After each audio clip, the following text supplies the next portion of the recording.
Second hand plot కొనుక్కుంటూ ఉంటారు. అది builder నుంచి కాకుండా కొనుక్కోవడం వల్ల లాభాలు ఏంటండి? ఎస్ అంటే ఎవరైతే ల్యాండ్ డెవలప్ చేస్తారో అతని దగ్గర నుంచి కాకుండా ఆల్రెడీ మనలాగా ఇన్వెస్ట్ చేసి ఉన్నది వేరే వాళ్ళ దగ్గర నుంచి కొనుక్కోవటం వల్ల లాభాలు ఏంటి అన్నది మీ ప్రశ్న కదా.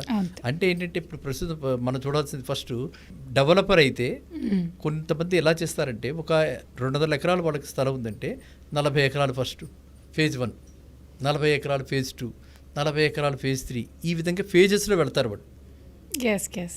అప్పుడు ఏమవుతుంది, ఫేజ్ 1లో ఉన్న రేటు కంటే ఫేజ్ 2లో ఎక్కువ రేటు ఉంటుంది, అలాగే 3లో ఇంకాస్త ఎక్కువ రేటు ఉంటుంది, 4లో ఇంకాస్త ఎక్కువ రేటు ఉంటుంది, 5లో ఇంకాస్త ఎక్కువ రేటు ఉంటుంది కదా. సో ఎందుకంటే డెవలపరు ఎప్పటికప్పుడు మార్కెట్కు అనుగుణంగా రేటు పెంచుతూ పోతాడు. కానీ ఆల్రెడీ కొనేసి ఫేజ్ 1లో కొన్నవాళ్ళు ఉంటారే, ఇన్వెస్ట్ చేసిన ఉన్నవాళ్ళు ఉంటారే, వాళ్ళకి అది తక్కువ రేటుకి వచ్చి ఉంటుంది.